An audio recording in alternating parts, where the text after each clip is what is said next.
ከአርትስ ቴሌቪዥን አርዕስተ ዜናዎችን እንሆ።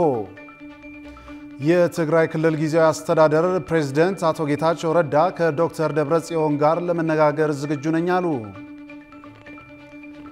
ፑቲንና ትራምፕን ጨምሮ የዓለማችን መሪዎች አንድ ላይ ሲዘፍኑ የሚያሳይ AI ቪዲዮ መነጋገሪያ ሆኗል።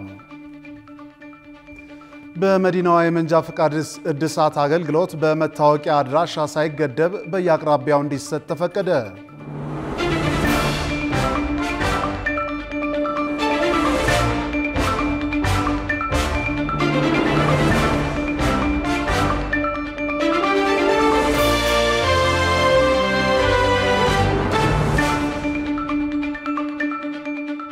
የክብር ሰላምታችን በያላችሁበት ይድረስ። ይህ ከአርትስ ቴሌቪዥን የሚተላለፍላችሁ የዜና ወጃችን ነው። በዓለማችንና በአገራችን በርካታ ጉዳዮች ተከስተዋል። እኛም ከዓለም ዙሪያና ከሀገር ውስጥ የመራረጥንላችሁ መረጃዎች ይዘን ቀርበናል። ከዜናዎቹ ጋር አምላክ ኃይል አለማየሁ አብሬያችሁ ቆይታ አድርጋለሁ። አብሮነታችሁ አይለየን። የትግራይ ክልል ጊዜያዊ አስተዳደር ፕሬዝዳንት አቶ ጌታቸው ረዳ ከዶክተር ደብረጽዮን ጋር ለመነጋገር ዝግጁ ነኝ አሉ። ከዚሁ ዜና ጋር ተያይዞ አሜሪካ በህወሓትና በትግራይ ጸጥታ ኃይሎች ውስጥ ስልጣን ባላቸው አንዳንድ ግለሰቦች ላይ ከወቅታዊ የትግራይ ቀጠናዊ ጉዳዮች ጋር ተያይዞ ማዕቀብ ልትጥል እንደምትችል ዘገባዎች አስነብበዋል። ጽዮን ላይኩን ዝርዝር አላት። በፕሬዝዳንት ጌታቸው ረዳ የሚመራው የህወሓት ክንፍ ማዕከላዊ ምክር ቤት በዶክተር ደብረጽዮን ከሚመራው ህወሓት ጋር ለመነጋገር ዝግጁ ነኝ ሲል አስታውቋል። ማዕከላዊ ኮሚቴው ይህን ያስታወቀው መጋቢት 19ና 20 2017 ዓ.ም ስሙን ባልገለጸበት ስፍራ ስብሰባ ማካሄዱን በተናገረበትና የስብሰባውን ፍሬ ነገር ባስታወቀበት መግለጫው ላይ ነው። ትግራይን እናድን የሚል ይዘት ባለው በማዕከላዊ ምክር ቤቱ በወጣው መግለጫ ላይ ልዩነቶቻችንን በይደር በማቆየት ቂምና ቁርሾ ቀርፈን እኔነትና ጠቅላይ አስተሳሰብን ውስጣችን በማስወገድ ትግራይን እናድናት የሚል መልእክት በጌታቸው ረዳ የሚመራው የህወሓት ክንፍ አስተላልፏል። በትግራይ ክልል በአሁኑ ወቅት በትግራይ ህዝብና በትግራይ ጊዜያዊ አስተዳደር ላይ ወታደራዊ ጥቃት ተፈጽሟል ያለው መግለጫው ጥቂት የትግራይ ጦር አመራሮች ሐሳቡን በሰላማዊ መንገድ ለመግለጽ በወጣ ህዝብ ላይ ጥቃት ፈጽመዋል ሲል ተችቷል።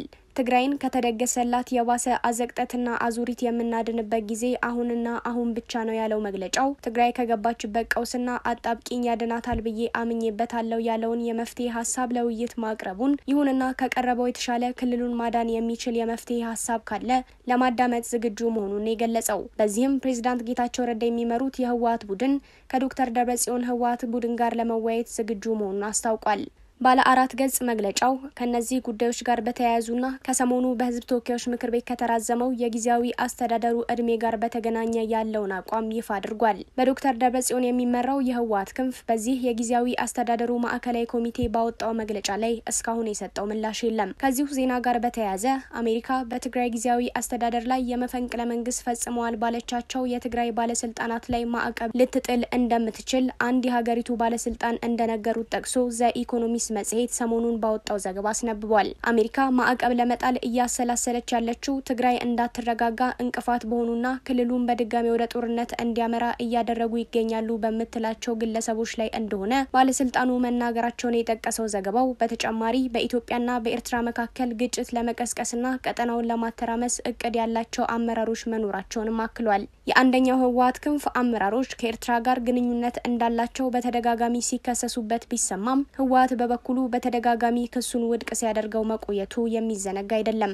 ዘገባው በዚህ ጉዳይ ላይ ባሰፈረው ጽሑፍ ታዲያ በትግራይ የተፈጸመው መፈንቅለ መንግስት በኢትዮጵያና በጎረቤቷ ኤርትራ መካከል የጦርነት አዝማሚያ መኖሩን ማሳያ ነው ያለ ሲሆን በተከፈሉት አመራሮች በኩል ከኤርትራ ጋር የተፈጠረው ግንኙነትም ማዕከላዊ መንግስቱን ለመጣል ያለመ ነው ብሏል። ይሁንና ከኤርትራ ጋር ተፈጥሯል በተባለው ግንኙነት ዙሪያ ምላሽ የሰጡት ዶክተር ደብረጽዮን ገብረ ሚካኤል ከኤርትራ ጋር ግንኙነት የለንም ሲሉ ገልጸዋል። ኢትዮጵያ በቀይ ባህር የባህር ኃይል መገንባት እንደምትፈልግ የታወቀ ቢሆንም ከኤርትራ ጋር ወደ ጦርነት ከተገባ ትግራይ የጦርነቱ አካል መሆኗ አይቀርም ብሏል ዘገባው። ፑቲንና ትራምፕን ጨምሮ የዓለማችን መሪዎች አንድ ላይ ሲዘፍኑ የሚያሳይ AI ቪዲዮ መነጋገሪያ ሆኗል። መሪዎቹ ሲዘፍኑ የሚታዩት በ1977 በኢትዮጵያ ባጋጠመው ረሃብ እየረገፉ ያሉ ሰዎችን ህይወት ለመታደግ We Are the World በሚል በነ ማይክል ጃክሰን የተሰራውን ዘመናዊ ሽሬ ሙዚቃ ነው። የውጭ ትንታኔና ዓለም አቀፍ ጉዳዮች ዘጋቢያችን ቃል ኪዳን ይጥና ጉዳዩን በዝርዝር ተመልክቶታል። ቢልቦርድ ላይ የብዙ ሙዚቃ ጠበብት ብዙ ሺህ ሙዚቃዎች በየዘመናቱ ነግሰው ያውቃሉ። ከነዚህ ሙዚቃዎች ሁሉ ግን ድፍን ዓለምን በፍቅር የመናጥ ጉልበት ያለው የምድር ህዝቦችን በሰብአዊነት አስተሳስሮ በጋራ ማቆም የቻለ ሙዚቃ ቢታሰስ በቀዳሚነት የሚገኘው የማይክል ጃክሰን እና የሊዮኔል ሪቺ ዊ አር ዘ ወርልድ ነው ቢባል ማጋነን አይሆንም። እንደ አውሮፓውያኑ አቆጣጠር በ1985 ላይ በኢትዮጵያ የ77ቱ ድርቅ በመባል የሚታወቀው አሰቃቂ ረሃብ የተከሰተበት ጊዜ ነበር። ረሃብ ያጠወለጋቸው ብዙ ኢትዮጵያውያን ሲረግፉ የተመለከቱ ዓለም አቀፍ ዝናን ያተረፉ የአሜሪካ ሙዚቀኞች ይህንን ሲያዩ ነው በአንድነት የቆሙት። ዩኤስኤፍ ፎር አፍሪካ በሚል መሪ ቃል ተሰባስበው ገቢ ለማሰባሰብ ያቀዱት የዚህ ስብስብ ፊት አውራሪዎች ማይክል ጃክሰን እና ሊዮኔል ሪቺ ነበሩ። ዊ አር ዘ ወርልድ በተሰኘው በዚህ ዘመን አይሽሬ ሙዚቃ ላይ ያልተሳተፈ የጊዜው ታላቅ ሙዚቀኛ አልነበረም ይባላል። በዚህም ብዙዎች ለዚህ በጎ ስራ ተሰባስበዋል። ዊ አር ዘ ወርልድ የሚል ርዕስ ያለው ዘፈኑ በዋናነት መግለጽ የሚፈልገው መልእክት እኛ ዓለምን ካለን ላይ እናካፍል የሚል ሐሳብ ነው።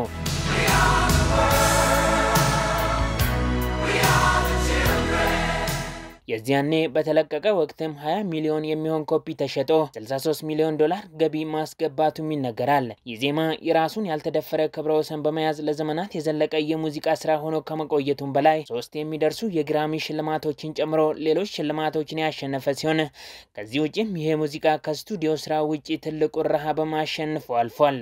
የሙዚቃ ስራው በድጋሚ በ2010 በሌሎች ዝነኛ የዓለማችን የሙዚቃ ሰዎች ተሰርቶ በሃይቲ በመሬት መንቀጥቀጥ ለደረሰው ከፍተኛ የሆነ አደጋ የገቢ ማሰባሰቢያ ሆኖም ነበር። ከሰሞኑ ይሄው ሙዚቃ መነጋገሪያ ሆኗል። አሁን ላይ ግን መነጋገሪያ የሆነው በዝነኛ ሙዚቀኞች ዳግም ተሰርቶ ሳይሆን ፑቲንና ትራምፕን ጨምሮ የዓለማችን መሪዎች አንድ ላይ ሲዘፍኑ የሚያሳይ በኤአይ የተቀነባበረ ተንቀሳቃሽ ምስል ይፋ መሆኑን ተከትሎ ነው። ተንቀሳቃሽ ምስሉን ብዙዎች የተቀባበሉት ሲሆን የዓለማችን መሪዎች ልዩነታቸውን ወደ ጎን ትተው በዘፈን ሲጣመሩ ማየት በእጅጉ አስደሳች ነው ብለውታል። ምንም እንኳን እውነተኛ ያልሆነና በሰው ሰራሽ አስተውሎት የተቀነባበረ ቪዲዮ ቢሆንም ከፑቲን እስከ ትራምፕ ከኪም ጆንግ ኡን እስከ ሲ ጂንፒንግ ከኤርዶጋን እስከ ዜሌንስኪ አብረው በህብረት ሲዘፍኑ መታየታቸው ፈጠራው ስለ አንድነትና ዓለም አቀፍ ትብብር ትልቅ መልእክት የሚያስተላልፍ ነው አሰኝቶታል። በአጠቃላይ በዚህ ዘመን በቴክኖሎጂ የታገዙ የፈጠራ ቪዲዮዎች የተሳሳተ መረጃና የጥላቻ ንግግርን በማሰራጨት በአንድ በኩል የሚያደርሱት አደጋ ከፍተኛ ቢሆንም በዚህ አይነት መልኩም ለመዝናኛና በጎ መልእክት ለማስተላለፍ ዓላማ መዋላቸው የበላይ የሚያሳይ መሆኑን ግብረ መልሳቸውን በማህበራዊ የመገናኛ ዘዴዎች ያጋሩ ሰዎች አመልክተዋል።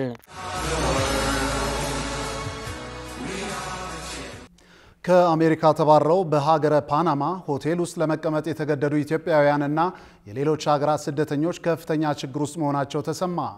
ስደተኞቹ ከአሜሪካ ወደ ፓናማ ርዕሰ መዲና ከተባረሩ በኋላ ስለ ቀጣይ ዕጣ ፈንታቸው እስካሁን የታወቀ ነገር እንደሌለም ተሰምቷል። ተጨማሪ አለን።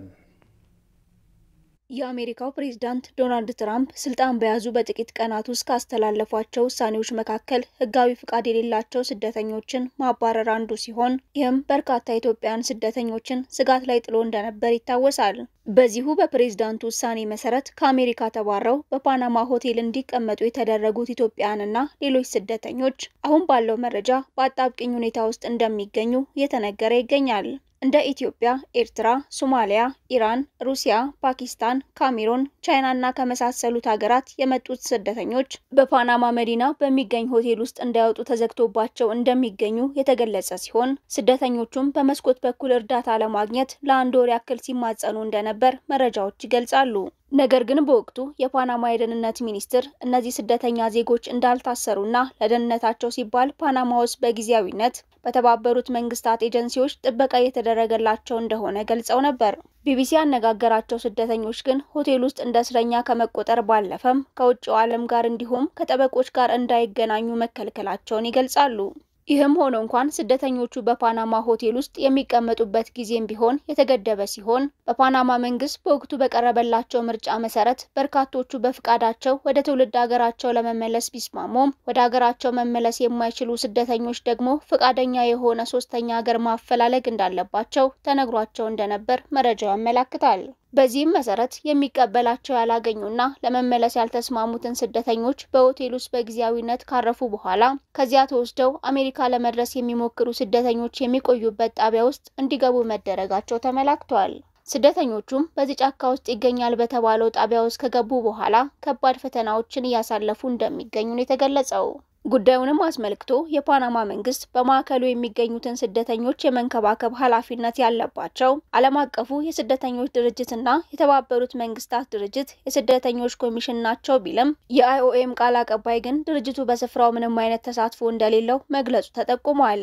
እነዚህ አማራጭ በማጣት ከስር በማይተናነስ ሁኔታ ውስጥ የሚገኙ ስደተኞችን ሁኔታ በተመለከተም ሂዩማን ራይትስ ዋች ስደተኞቹ የተያዙት በቂ ባልሆነ ሁኔታ መዳረሻቸውን ሳያውቁ ወይንም መሰረታዊ መብቶቻቸውን መጠቀም ሳይችሉ እንደሆነ ገልጿል። ክቡራትና ክቡራን ከአርትስ ዜናዎች ጋር አብራችሁ ስላላችሁ አርትስ ቴሌቪዥን ያመሰግናችኋል። ማንኛውም አይነት የዜናም ሆነ ሌሎች ጥቆማዎችና አስተያየቶች ቢኖሯችሁ በአጭር የጽሁፍ መልእክት መቀበያ ቁጥራችን 6121 ላይ ብታደርሱን ተቀብለን ወደ እናንተ እናደርሳለን። አሁን የዕለቱን ዋነኛ ጉዳይ እናስታውሳችሁና እንመለሳለን። የትግራይ ክልል ጊዜያዊ አስተዳደር ፕሬዝዳንት አቶ ጌታቸው ረዳ ከዶክተር ደብረጽዮን ጋር ለመነጋገር ዝግጁ ነኝ አሉ። ቆይታ በኋላ በመዲናዋ የመንጃ ፍቃድ እድሳት አገልግሎት በመታወቂያ አድራሻ ሳይገደብ በየአቅራቢያው እንዲሰጥ ተፈቅዷል። ይጠብቁን። ኢትዮጵያን ጨምሮ የ12 ሀገራት ዜጎች የሚሳተፉበት የ2017 ኢትዮ ቴሌኮም ታላቁ ጅማ ሩጫ ሊካሄድ ነው። ውድድሩ በመጪው እሁድ መጋቢት 28 ቀን 2017 ዓ.ም በጅማ ከተማ እንደሚካሄድ የተገለጸ ሲሆን በዚህም ጅማ ከተማ በአራት ከተሞች የሚካሄደው የልወቅሽ ኢትዮጵያ ክላሲክስ ተከታታይ ውድድርን ከሐዋሳ ከተማ በመቀጠል ሁለተኛው አዘጋጅ ከተማ መሆኗ ታውቋል። ለመጀመሪያ ጊዜ በጅማ የሚደረገው ይህ ውድድር የ15 ኪሎ ሜትር፣ 5 ኪሎ ሜትር እና የህፃናት ሩጫዎችን ያካተተ ሲሆን በውድድሩ ላይ ኢትዮጵያውያንን ጨምሮ የ12 ሀገራት ዜጎች ይሳተፋሉ ተብሏል። ውድድሩ ጅማን ከምትታወቅባቸው የታሪክ የቡናና የተፈጥሮ መስህቦች ባሻገር በስፖርት ቱሪዝም መዳረሻነት ለማስተዋወቅ ያለመ ዝግጅት መሆኑ ተመላክቷል።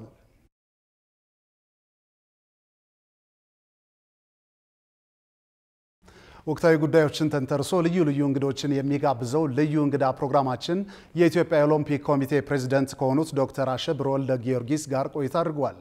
ቅንጭቡን ተከታትለን እንመለስ።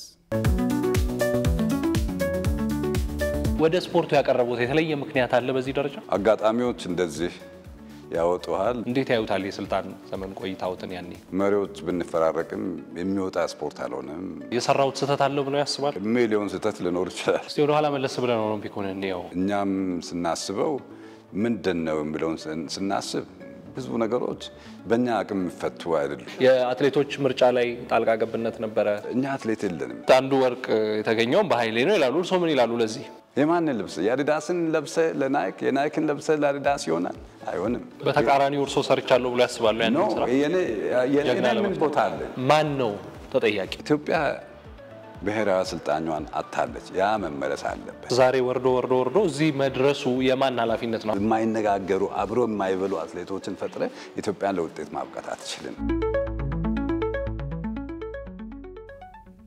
ይህ በርካታ ወቅታዊ ጉዳዮች የተነሱበት ልዩ ቆይታ በቅርብ ቀን በአርትስ ቴሌቪዥን ስርጭት እንዲሁም በአርትስ ቲቪ ወርልድ ዩቲዩብ ቻናላችን በቅርብ ቀን ወደ እናንተ ይደርሳል። ይጠብቁን።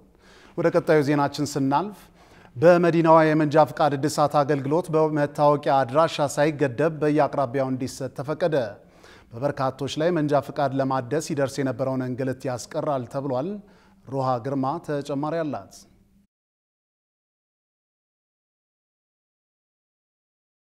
በአዲስ አበባ ከተማ ከመጋቢት 24 ቀን 2017 ዓ.ም ጀምሮ የመንጃ ፈቃድ እድሳት አገልግሎት በመታወቂያ አድራሻ ሳይገደብ በየአቅራቢያው እንዲሰጥ ተፈቅዷል። የአዲስ አበባ ከተማ አስተዳደር አስፈጻሚ አካላትን እንደገና ለማቋቋም በወጣው አዋጅ ቁጥር 84/2016 የተዋቀረው ተሽከርካሪ ፈቃድና ቁጥጥር ባለስልጣን በሁለት ዘርፍ ከ55 በላይ ዋና አገልግሎቶችን ይሰጣል። ተሽከርካሪ ፈቃድና ቁጥጥር ባለስልጣን አገልጋይ የሆኑ ባለሙያ ለአርትስ ቴሌቪዥን በሰጡት አስተያየት የመንጃ ፈቃድ እድሳት አገልግሎት በመታወቂያ አድራሻ ሳይገደብ በየአቅራቢያው እንዲሰጥ መፈቀዱ ፍትሃዊ፣ ጊዜ ቆጣቢና ተገልጋዮችን ካላስፈላጊ እንግልት የሚታደግ ነው ሲሉ ተናግረዋል። በሚሰራበት አካባቢ ድንገት ደግሞ በስራ ጉዳይ ደግሞ በተለያየ ነገር ሲዘዋወር ጊዜን ቆጣቢ አሁን ዘመኑ ደግሞ ከደረሰበት አገልግሎቱ ከደረሰበት ዓለማችን ከደረሰችበት አንጻር ከዚህ በበለጠ መፋጠን ስላለበት ይሄ ለተገልጋዩ ምቹ የሆነ ነገር ነው የሚሰጠው። ይሄ ግልጽ የሆነ ጉዳይ ነው።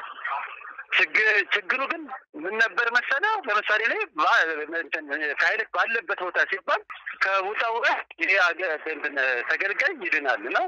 ይሄ ነው ዋናው ዓላማው። ትልቁ ነገር ተቋሙ የያዘው ራዕይና ተልዕኮ ምንድነው? ፈጣን፣ ቀልጣፋ፣ ተደራሽ የመልካም አስተዳደር ችግሮችን ከመቅረፍ አንፃር ግንባር ቀደም ስለሆነ ከዚህ አንፃር ነው፣ ሌላ ነገር አይደለም። በዚህ አግባብ የአሽከርካሪ ዘርፍ ከተሰጠው ስልጣንና ተግባር ውስጥ ብቁ አሽከርካሪ ማፍራት ዋናው ተልዕኮ ነው። ተቋሙ በሪፎርሙ ሂደት ውስጥ የሚገኝ እንደመሆኑ ህዝቡ በዘርፉ ቀልጣፋ አገልግሎት እንዲያገኝ በርካታ አሰራሮችን በማሻሻል የተገልጋይ እርካታን ለማረጋገጥ ከፍተኛ ጥረትና ለውጥ እያደረገ ይገኛል። በ2017 በጀት ዓመት ከተለዩ ለዓመታት የከረሙ የመልካም አስተዳደር ጥያቄዎች ውስጥ አንዱ በመታወቂያ አድራሻ ሳይገደብ በአቅራቢያው መንጃ ፈቃድ የማደስ ጥያቄ ይገኝበታል። በተቋሙ የአሽከርካሪ አገልግሎት የሚሰጥበት ሲስተም የተማከለና አስተማማኝ እንዲሆን ቀድሞ ሰፋፊ የማሻሻያ ተግባራት መሰራታቸውን ማረጋገጥ መቻሉ ተገልጿል። በዚህም የተቋሙ ስትራቴጂክ ማኔጅመንት ከመጋቢት 24 ቀን 2017 ዓ.ም ጀምሮ ተገልጋዮች በሚቀርባቸው ቅርንጫፍ ፋይላቸው ያለበት ቅርንጫፍ ሳይጠየቅ የጤና ምርመራ ሰርተፍኬታቸውን በመያዝ የመንጃ ፈቃድ እድሳት አገልግሎት እንዲያገኙ መወሰኑ ተመላክቷል። ተቋሙ ይህንን ማድረግ የቻለው የድርጅቱ ሁሉም ቅርንጫፎች በሲስተም የተሳሰሩ በመሆናቸው ነው ብለዋል። ብራንቾችን ያስተሳሰረ ነው። ሁሉም ብራንቾች ያስተሳሰረ ስለሆነ ቀጥታ ኦንላይን ላይ ያን አገልግሎት ማግኘት ይችላል። ማንኛውም ተገልጋይ በየትኛውም ቅርንጫፍ ላይ ከዚህ ከኢንተርኔት ዘመኑ ከደረሰበት ከኢንተርኔት ጋር ተያይዞ ኢንተግሬት ስለሆነ የተሳሰረ ስለሆነ በየትኛውም ቦታ ላይ ምን ያደርጋል አገልግሎቱን ማግኘት ስለሚችል ነው። ፕላስ ደግሞ አሁን ላይ ደግሞ አሽከርካሪ ተሽከርካሪ ስካን እያደረገ ፋይሎቹ እያደረገ የሚፈልገውን ነገሮችን እያደረገ ስለሆነ በዚህ አጋጣሚ የተሻለ አገልግሎት ከመስጠት አንጻር በዚህ ልክ መጠን እየሄደ ስለሆነ ነው። በቀጣይም ተቋሙ በዘርፉ የተገልጋይ እርካታ በመጨመር የህዝብ አመኔታ የሚጣልበት እስኪሆን ድረስ በትጋት እንደሚሰራ መግለጹን ከባለስልጣኑ ያገኘነው መረጃ ያመለክታል። ውድ ተመልካቾቻችን የአርትስ ቴሌቪዥን የሰዓቱ ዜናዎች የተከታተላችሁትን ይመስሉ ነበር። ስለሰጣችሁን ጊዜ ከልብ እያመሰገንን ከዜናዎቹ ጋር አምላክ ኃይላለማየሁ አብሬያችሁ ቆይታ አድርጌያለሁ። ከቀሪ የጣቢያችን ዝግጅቶች ጋር መልካም ጊዜን ተመኘሁ።